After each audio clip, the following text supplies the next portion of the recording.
Assalamualaikum warahmatullahi wabarakatuh. Baik teman-teman sekalian, pada kesempatan kali ini kami akan menjelaskan bagaimana cara menyelesaikan suatu studi kasus menggunakan metode naive Bayes ataupun algoritma naive Bayes, yang mana pada kasus kali ini kami mengangkat sebuah judul yaitu analisis sentimen ulasan produk pada Amazon Review menggunakan naive Bayes.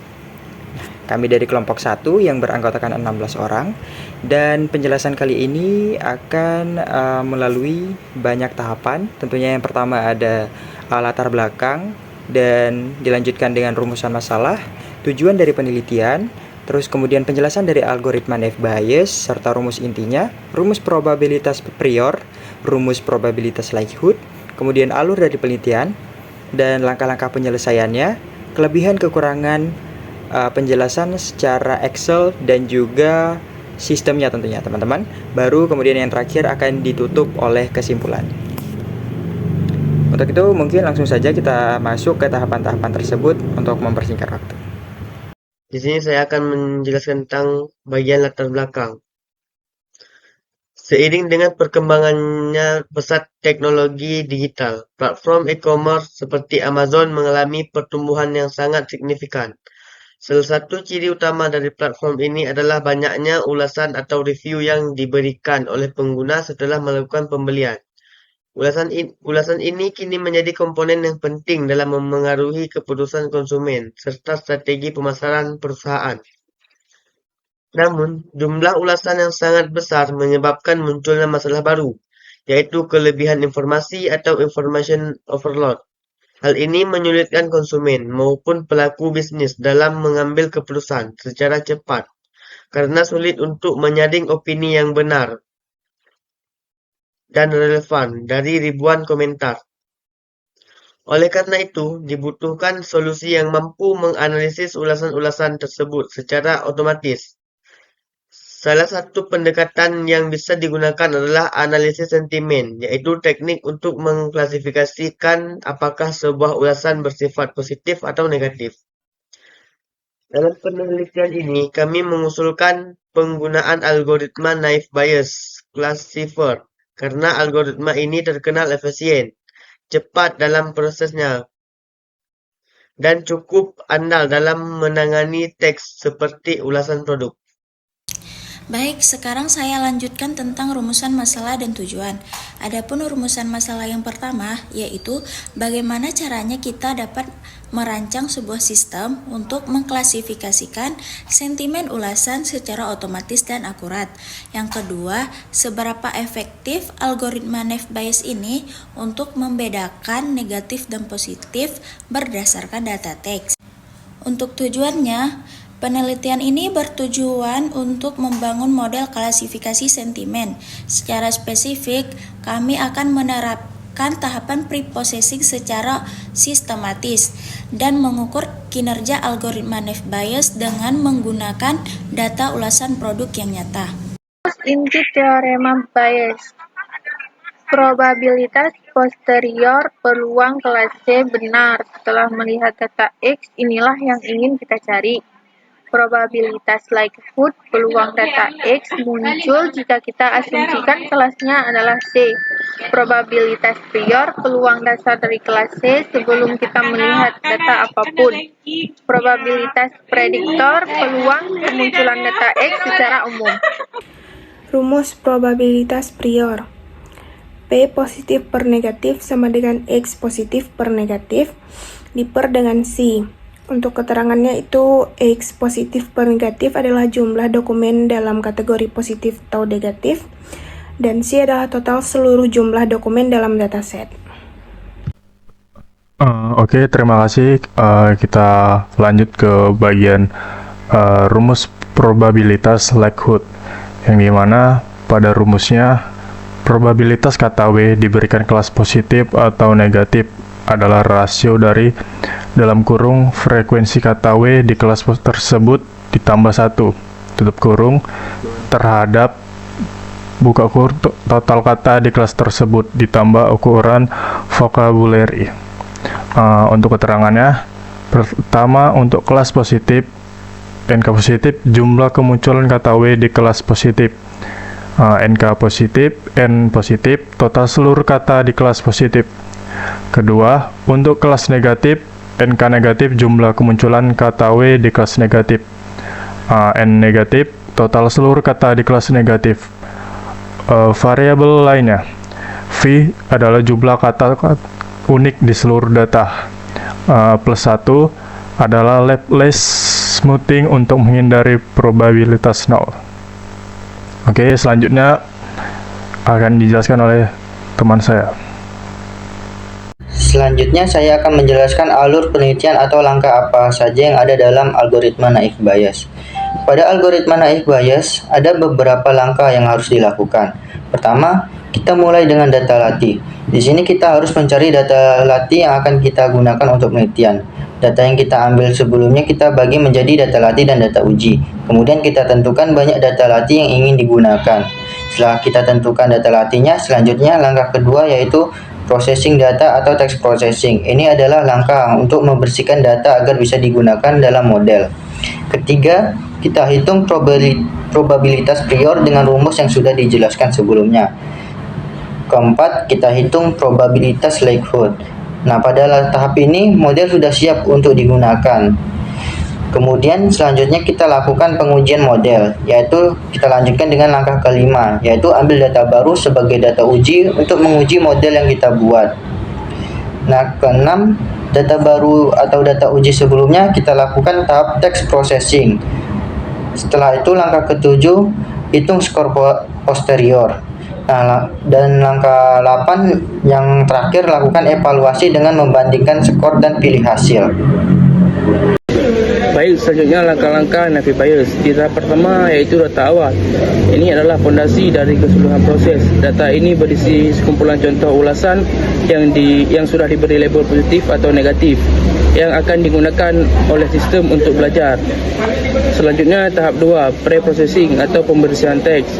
Di dalam tahap 2 ada tahap yang harus diselesaikan lagi. Yang pertama yaitu case folding. Tahap pertama adalah mengubah seluruh teks menjadi satu format huruf yang sama, biasanya huruf kecil, tujuannya agar kata yang sama tidak dianggap berbeda oleh mesin. Di kedua itu noise removal. Tahap ini semua karakter yang sudah relevan dianggap sebagai noise atau gangguan akan dihapus. Selanjutnya stop word removal, menghapus kata-kata umum yang sering muncul tetapi tidak memiliki makna signifikan. Di dalam bahasa Indonesia contohnya yang, di, dan, adalah, ini, itu, dan lain-lain. Yang selanjutnya tokenisasi, yaitu proses pemecahan kalimat menjadi potongan-potongan kata tunggal yang disebut token. Di tahap 3 yaitu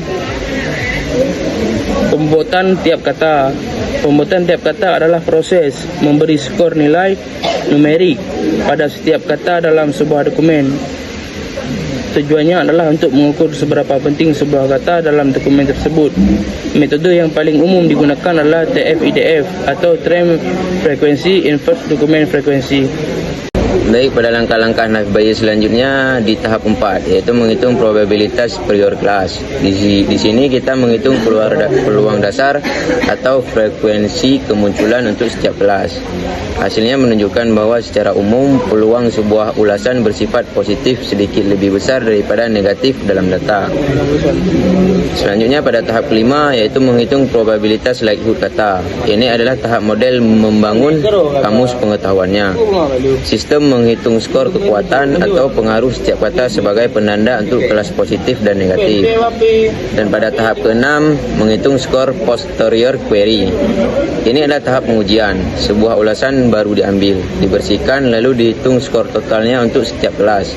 Skor ini didapat dengan menggabungkan peluang dasar dengan skor kekuatan setiap kata dalam ulasan tersebut dengan rumus P positif per negatif mutlak D sama dengan P positif per negatif kali NP W mutlak positif per negatif. dan pada tahap terakhir, tahap 7, yaitu klasifikasi hasil.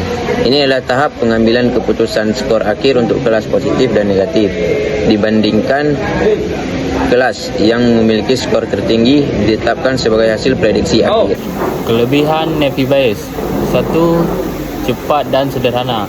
Algoritma ini sangat cepat karena perhitungan tidak rumit, mudah untuk diimplementasi dan tidak memerlukan sumber daya komputasi yang besar. 2. Bekerja dengan baik pada data kecil.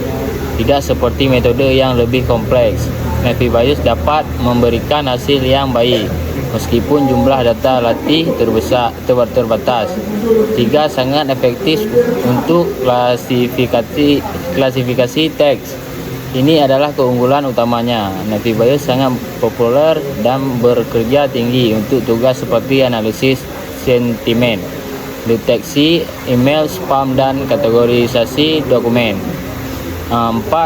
Tahan terhadap fitur yang tidak relevan. Jika ada fitur kata yang tidak relevan, algoritma ini cenderung bisa mengubah secara alami karena probabilitasnya akan tersebar merata di semua kelas.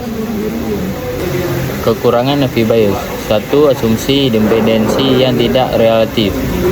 Kekurangan terbesar adalah asumsi yang naif bahwa semua fitur kata bersifat independen atau tidak saling berhubungan. Di dunia nyata, kata-kata seringkali memiliki kaitan, misalnya kata tidak sering diikuti oleh kata enak. Hal ini dapat mengurangi akurasi pada beberapa kasus. 2. Masalah probabilitas 0-0 frequency problem. Jika ada sebuah kata pada data uji yang belum pernah muncul sama sekali di data latih, maka probabilitasnya akan menjadi 0. Ini akan menyebabkan seluruh perhitungan skor untuk kelas tersebut menjadi 0.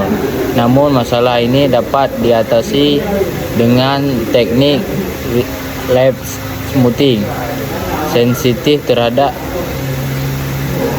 3. Sensitif terhadap distribusi data. Untuk data numerik, kinerja sangat bergantung pada asumsi distribusi data, misalnya distribusi normal atau Gaussian. Jika asumsi ini salah, misalnya bisa menjadi kekurangan akurat. Nah, baik, setelah penjelasan yang sangat panjang lebar tadi ya, mungkin langsung saja kita masuk ke studi kasusnya, yaitu analisis sentimen ulasan produk pada Amazon reviews menggunakan Naive Bayes. Langsung saja kita masuk ke datanya. Nah, baik teman-teman, di sini kami sudah mengambil 1000 data ya, yang kami peroleh dari Kaggle. Namun kami hanya menggunakannya 100 sebagai data awal nih, yang mana data ini nantinya akan melanjutkan ataupun akan diproses sehingga kita akan mendapatkan hasil akhirnya. Nah, untuk tahap pertama itu ada processing teman-teman sekalian, yang mana yang kami ambil di sini adalah di kolom summary ini ataupun kolom J ya, yang ini. Nah, summary ini. Nah, di processing data sendiri, yang pertama kita akan melakukan proses yang namanya itu lowercase, yang mana pada proses lowercase ini akan menghilangkan seluruh huruf kapital yang terdapat di kolom summary ini. Nah, teman-teman bisa lihat ya, ini kan good quality dog food itu G, Q, D sama F-nya itu masih menggunakan huruf kapital kan. Sedangkan ketika kita sudah melakukan ke tahap lowercase, itu tuh hurufnya itu sudah menjadi kecil semua. Good-nya kecil, G-nya kecil, Q-nya kecil, D-nya kecil, dan juga F-nya kecil. Nah, selanjutnya setelah kita melalui tahap lowercase ataupun penghilangan kapital pada kolom summary tadi, kita akan melanjutkan ke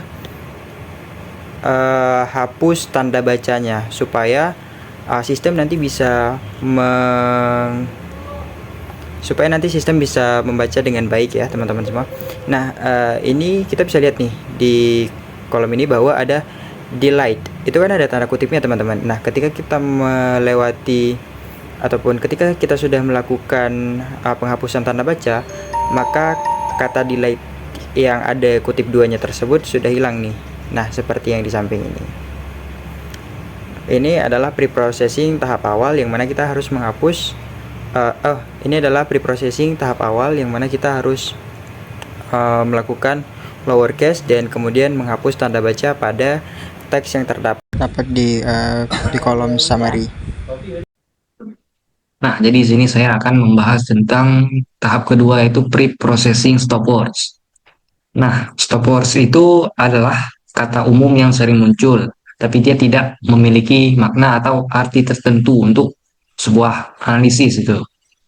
Nah, contoh-contoh dari karakter-karakter stopwords ini, dia bisa dilihat di stopwords list ini. Nah, contohnya itu kayak and, the, in, on, at.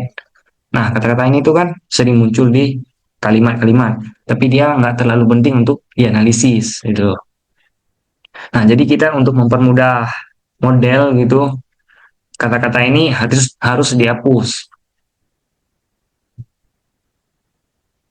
Kemudian untuk contohnya di sini ada misalnya di baris ke-6 di sini ada not as advertised. Nah, kan di sini kata-kata stopwords-nya itu adalah as. Nah, jadi kalimat bersihnya itu s-nya sudah dihapus, sudah digunakan stopwords-nya. Nah, jadi kesimpulannya itu stopwords itu dihapus supaya model lebih fokus, proses klasifikasi lebih cepat, dan hasilnya bisa lebih akurat. Baik, sekarang saya akan menjelaskan proses tokenisasi yang telah kami lakukan. Untuk inputnya sendiri adalah itu data dari kolom bersih. Ini adalah kalimat-kalimat yang sudah melalui proses pembersihan sebelumnya. Untuk prosesnya sendiri itu sangat sederhana. Yakni setiap kalimat dari kolom tersebut kita pecah menjadi kata-kata individual. Misalnya adalah dengan cara spasi. Untuk hasilnya sendiri, setiap kata yang terpisah itu disebut sebagai token. Token-token inilah yang kemudian kita masukkan ke dalam kolom-kolom terpisah, seperti yang terlihat pada Excel. Sebagai contoh, kalimat good quality dog food dipecah menjadi 4 token. Good, quality, dog, dan juga food. Baik, terima kasih. Baik, sekarang saya akan menjelaskan proses tokenisasi yang telah kami lakukan. Untuk inputnya sendiri adalah itu data dari kolom bersih. Ini adalah kalimat-kalimat yang sudah melalui proses pembersihan sebelumnya. Untuk prosesnya sendiri itu sangat sederhana. Yakni setiap kalimat dari kolom tersebut kita pecah menjadi kata-kata individual. Misalnya adalah dengan cara spasi. Untuk hasilnya sendiri, setiap kata yang terpisah itu disebut sebagai token. Token-token inilah yang kemudian kita masukkan ke dalam kolom-kolom terpisah, seperti yang terlihat pada Excel. Sebagai contoh, kalimat good quality dog food dipecah menjadi 4 token. Good, quality, dog, dan juga food. Baik, terima kasih. Baik, sekarang saya akan menjelaskan proses tokenisasi yang telah kami lakukan. Untuk inputnya sendiri adalah itu data dari kolom bersih. Ini adalah kalimat-kalimat yang sudah melalui proses pembersihan sebelumnya. Untuk prosesnya sendiri itu sangat sederhana. Yakni setiap kalimat dari kolom tersebut kita pecah menjadi kata-kata individual. Misalnya adalah dengan cara spasi. Untuk hasilnya sendiri, setiap kata yang terpisah itu disebut sebagai token. Token-token inilah yang kemudian kita masukkan ke dalam kolom-kolom terpisah, seperti yang terlihat pada Excel. Sebagai contoh, kalimat good quality dog food dipecah menjadi 4 token. Good, quality, dog, dan juga food. Baik, terima kasih. Baik, sekarang saya akan menjelaskan proses tokenisasi yang telah kami lakukan. Untuk inputnya sendiri adalah itu data dari kolom bersih. Ini adalah kalimat-kalimat yang sudah melalui proses pembersihan sebelumnya. Untuk prosesnya sendiri itu sangat sederhana. Yakni setiap kalimat dari kolom tersebut kita pecah menjadi kata-kata individual. Misalnya adalah dengan cara spasi. Untuk hasilnya sendiri, setiap kata yang terpisah itu disebut sebagai token. Token-token inilah yang kemudian kita masukkan ke dalam kolom-kolom terpisah, seperti yang terlihat pada Excel. Sebagai contoh, kalimat good quality dog food dipecah menjadi 4 token. Good, quality, dog, dan juga food. Baik, terima kasih.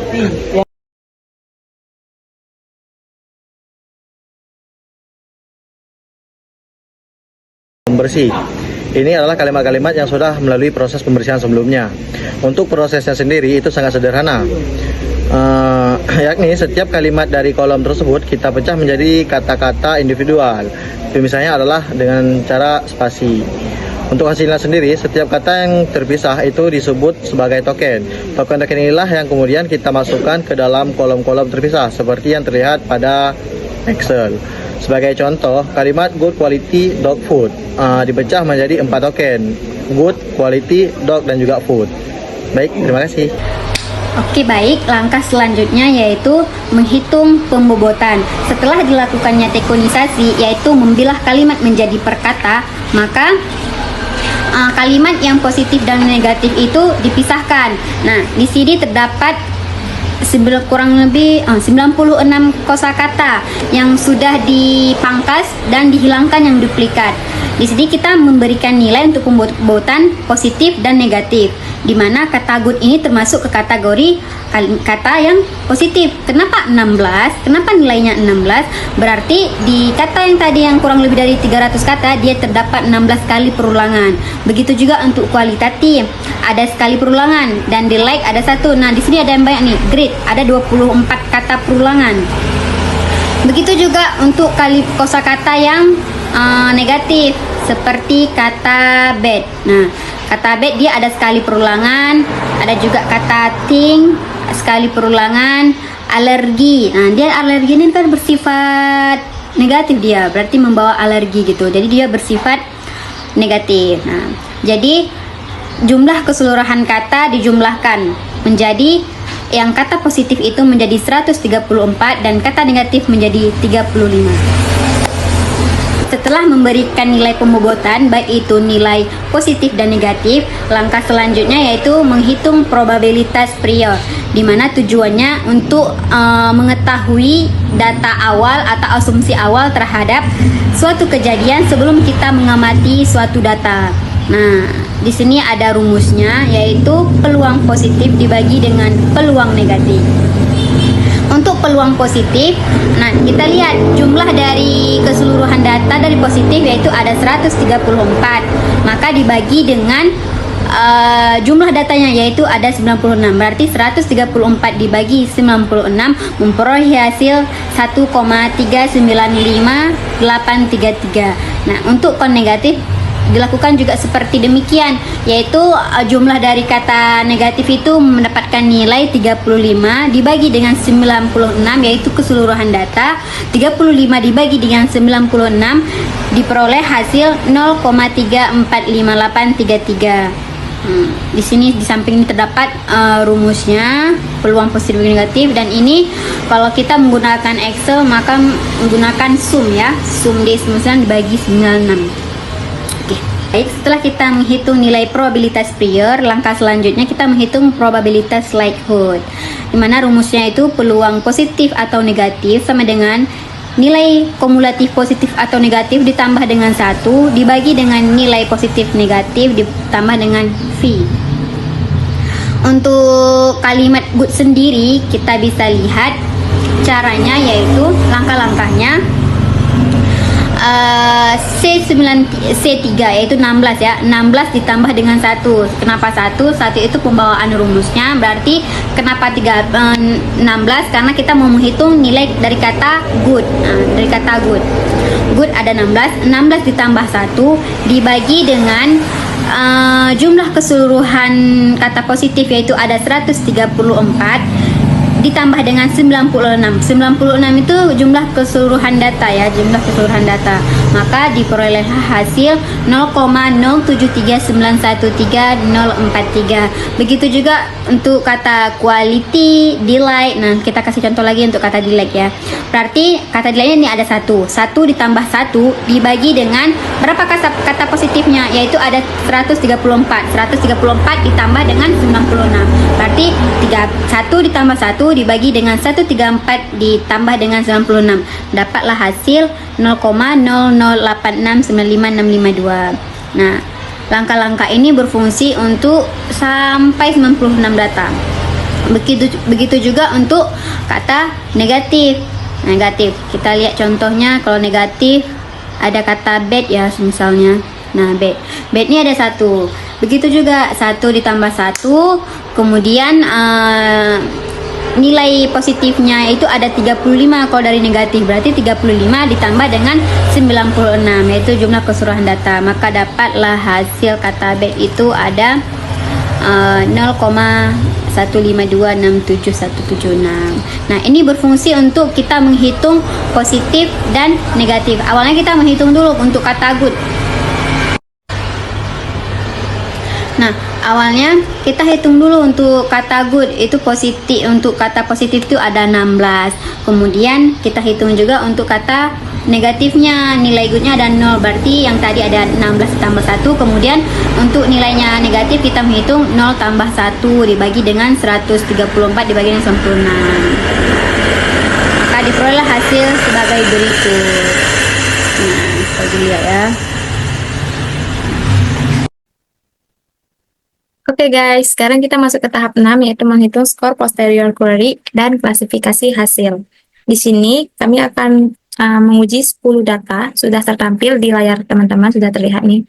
Nah, 10 data ini terdiri dari nama, skor, dan ulasan yang akan kita klasifikasikan, yaitu termasuk kelas positif atau negatif. Di sini kami sudah memiliki nama-nama data yang, maksudnya data-data yang sudah akan kami uji. Itu ada Dara, Rika, Sayuti, Fikri, Wildan, Syamil, Jikra, Barleb, Rifki, dan Silpi. Dengan masing-masing ulasannya ada di kolom kelima, tabel sebelah kanan ya teman-teman. Bisa teman-teman lihat di layar. Kita lanjut ke data testing setelah pre-processing. Maksudnya apa sih data testing setelah pre-processing? Nah, data testing ini kami juga melakukan yang namanya pre-processing data dengan melewati 4 tahap pre-processing, yaitu ada lowercase, hapus tanda baca, ada stop words, dan tokenisasi. Setelah mengalami yang namanya pre-processing data, maka ulasan yang semulanya panjang seperti ini akan berubah menjadi ini. Yummy, smooth, candy, delight, healthy, preventing crabs, love, delicious, better, dan data selanjutnya dari ulasan-ulasan ini kita lihat nih sudah berubah semua, tidak ada lagi tanda baca, tidak ada lagi huruf besar, huruf kecil, semua sudah diubah ke huruf kecil. Untuk mempermudah data testing ini bisa kita sesuaikan nih dengan data training yang sudah kami olah sebelumnya. Baik, kita masuk saja langsung ke proses klasifikasi data nih teman-teman. Di proses klasifikasi data ini, dari data yang udah melalui yang namanya pre-processing, itu kan ada yang namanya tokenisasi. Tokenisasi itu gunanya untuk memecah tiap dari kalimat itu dengan beberapa kata. Misalnya kan semulanya itu ada yummy, smooth, candy, delight. Itu dalam satu kalimat. Maka dipecah menjadi yummy, smooth, candy, dan delight. Itu data 1. Begitu juga dengan data 2, 3, 4, dan sampai dengan data 10. Setelah itu kita lihat nih, atau kita uji P uji positif dan P uji negatif dari tiap-tiap kata dalam satu data tersebut. Misalnya itu yummy. Untuk P uji positif dan negatifnya ini dilihat dari mana sih teman-teman? Ya, teman-teman benar, yaitu dari probabilitas likelihood nih ya teman-teman. Nah, dari data atau tabel tahap 5 menghitung probabilitas likelihood kata. Kita lihat nih, pertama tuh kan ada yummy. Berapa sih nilai yummy untuk P uji positif dan P uji negatifnya? Yummy, kita lihat ya bersama-sama. Nah, kata yummy untuk positifnya itu nilainya 0,013043043478 dan untuk negatifnya itu 0,0076333588. Maka di sini P uji positifnya itu sesuai dengan probabilitas likelihood di tabel di atas dan juga dengan negatifnya. Dicari juga smooth, candy, delight. Nah, masing-masingnya sudah tertampil nih nilai-nilai P uji positif dan P uji negatif berdasarkan tabel probabilitas likelihood kata. Setelah kita mengetahui masing-masing nilai positif dan negatif dari per kata yang ada di data 1 itu, maka ini kita akan kalikan. 4 kata ini akan kita kalikan sekaligus dengan rumus Excel-nya yaitu D140 yang mana untuk kata yummy, 141 untuk kata smooth, lanjut dengan 142 itu untuk candy, dan delight. Semua kata itu dikalikan dengan probabilitas prior class, yang dimana positifnya itu, count positif itu ada 126, maka nilai dari probabilitas prior class itu nilainya itu ada 1,3958333.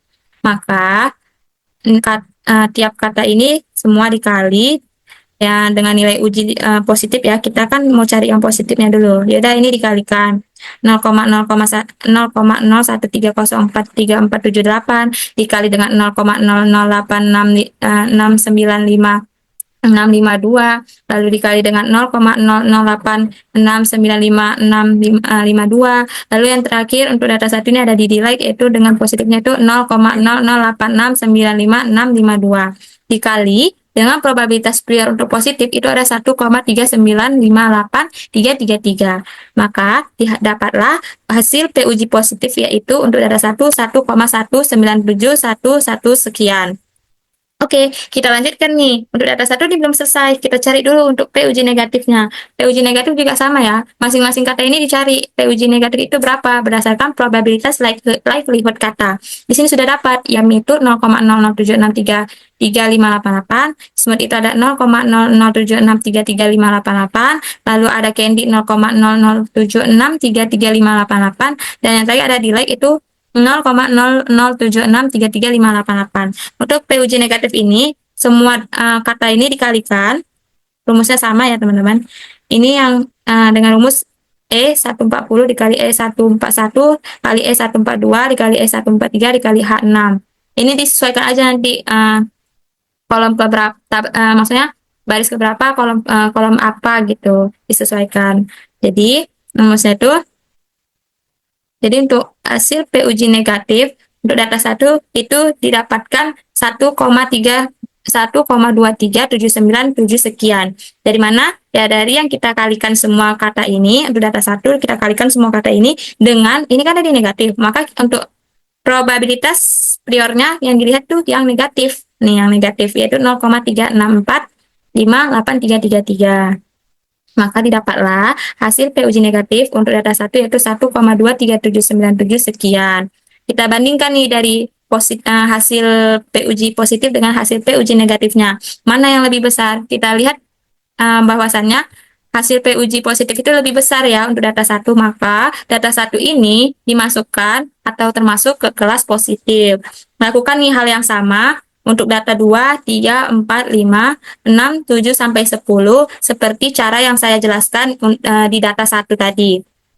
Setelah mengikuti cara yang saya jelaskan tadi, yang ada di data 1 ya tadi saya jelaskan, itu kita ketahui nih masing-masing data itu masuk ke kelas mana aja. Nah, di sini si darah positif karena dia hasil P uji positifnya lebih besar dibandingkan hasil P uji negatifnya. Si Rika ini dia masuk ke kelas positif juga karena dia lebih besar yang positif. Lalu si Sayuti dia positif, Fikri juga positif, Wildan ini negatif. Kenapa dia negatif? Karena hasil P uji negatifnya lebih besar dibandingkan dengan hasil P uji positif. Nah, Syamil juga negatif, Cikra positif, Barlet negatif, Rifki positif, dan Silpi yang terakhir itu juga positif. Setelah didapatkan keseluruhan kelasnya berdasarkan perhitungan atau proses klasifikasi data yang sudah saya jelaskan, maka kesimpulan yang bisa kami tarik yaitu dari 10 data testing di atas yang sudah tertampil dan sudah dilakukan yang namanya proses klasifikasinya itu, diperolehlah 7 data itu termasuk ke kategori positif dan 3 data lainnya itu masuk ke kategori negatif. Untuk menghitung keakurasiannya di sini sudah kita ketahui kan nilai prediksi kebenarannya itu ada 7 kata untuk positif. Dari sini kita hitung positifnya kan 7, 1, 2, 3, 4, 5, 6, 7. Nah, kelas aktualnya itu juga 7. Kok bisa? Kelas aktual itu apa sih? Nah, kelas aktual itu data testing awal yang sebelumnya belum melalui yang namanya proses klasifikasi data ya. Jadi di sini kan kami untuk kelas aktualnya itu mematokkan skor.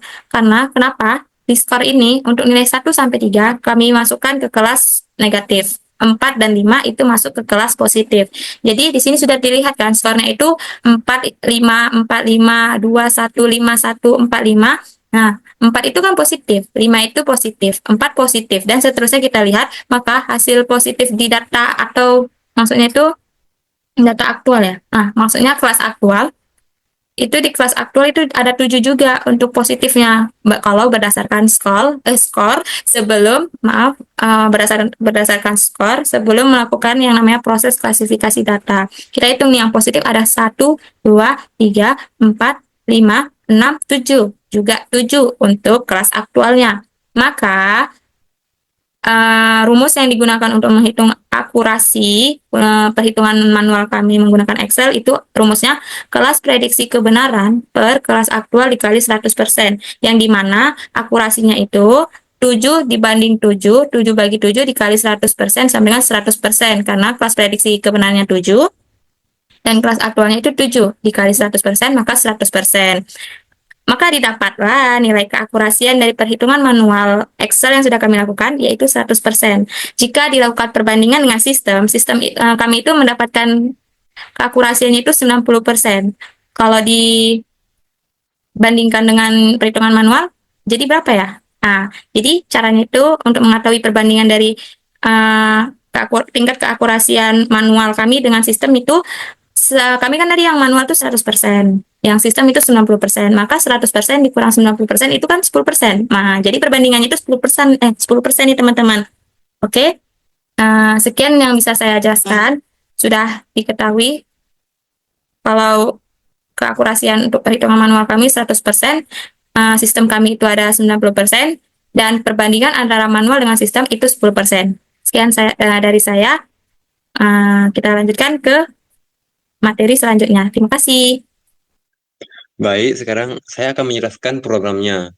Yang utama tentang library-nya. Library-nya adapun ada import pandas. Import pandas itu apa itu import pandas? Import pandas digunakan untuk manipulasi dan analisis data, khususnya untuk membaca file Excel dan mengelola data dalam struktur data frame. Dan di bawahnya pun ada import mapping. Itu digunakan untuk komputasi numerik, terutama dalam operasi array dan matrix. Dan di bawahnya pun ada import matplotlib, pyplot, ASPLT. Itu digunakan untuk visualisasi data. Dan di bawah pun ada from clear model selection import print text split, itu digunakan untuk membagi dataset menjadi subset pelatihan dan pengujian. Dan di bawahnya ada from clear vector dan seterusnya. Di bagian kedua, processing data teks. Apa itu processing? Processing dirancang untuk membersihkan dan menstandarkan data teks sebelum digunakan untuk pelatihan model, seperti pengecekan tipe data, memastikan input adalah string, jika bukan akan mengembalikan string kosong untuk mencegah kesalahan. Dan pun ada tokenization, teks diubah menjadi huruf kecil dan kemudian dipecah menjadi token menggunakan word token next atau dari NLTK. Di bagian bawah ada penghapusan tanda baca dan stop word. Daftar stop word bahasa Inggris dimuat stop word. Token difilter untuk menghapus kata-kata yang termasuk dalam stop word dan tanda baca, dalam kurung string punctuation. Ini membantu mengurangi noise dalam data dan fokus pada kata-kata yang lebih relevan dan analisis sentimen. Dan pengambuhan kembali, token yang sudah bersih digabungkan kembali menjadi satu string tunggal dipisahkan oleh spasi. Untuk yang bagian ketiga, pelatihan model. Pelatihan model ada beberapa bagian. Yang pertama itu pemuatan dataset. 2 dataset Excel dimuat data training mentah sebagai data pelatihan atau Amazon data, dan data testing sebagai data penguji. Di bagian print actual number of row in DF Amazon itu mengecek jumlah data. Dan untuk bagian kedua, pemrosesan dataset, membuat kolom processing dibuat di DF Amazon ataupun data training dan data testing dengan menerapkan fungsi processing teks ke kolom teks ulasan. Di bagian selanjutnya akan dijelaskan oleh kawan saya, Fauzan Azima.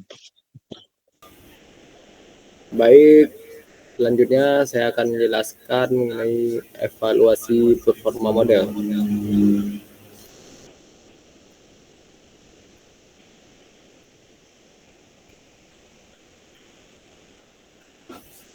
Jadi setelah model dilatih dan membuat prediksi, performanya dievaluasi menggunakan beberapa matriks.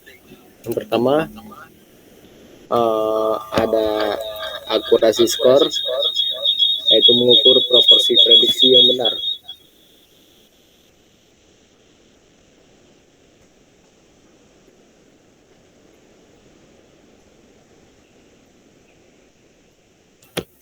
Yang pertama itu ada ada gangguan tadi. Yang pertama ada akurasi skor, yaitu mengukur proporsi prediksi yang benar dari total prediksi. Dalam kasus ini akurasi model adalah 0,90 atau 90%. Lalu ada confusion metric atau metrik kebingungan, yaitu sebuah tabel yang menunjukkan kinerja model klasifikasi. Lalu ada classification report, yaitu penyedia metrik yang lebih rinci per kelas. Lalu selanjutnya memprediksi pada data pengujian yang sebenarnya. Nah, jadi untuk memprediksi data pengujian yang sebenarnya dari data testing.xlsx yang sudah diproses diubah menjadi format numerik menggunakan vectorizer yang sama yang dilatih sebelumnya.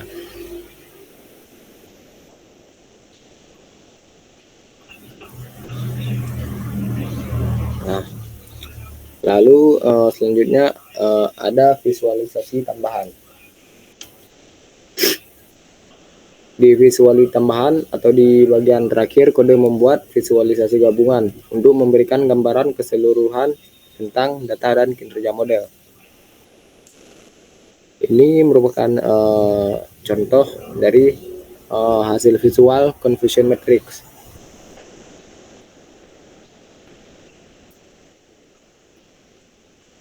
Lalu di bawahnya ini merupakan penampilan dari distribusi sentimen yang diprediksi oleh model pada data pengujian yang sebenarnya. Ini menunjukkan seberapa banyak prediksi positif dan negatif yang dibuat model pada data baru. Dan ini merupakan keseluruhan visual dari program yang kami buat.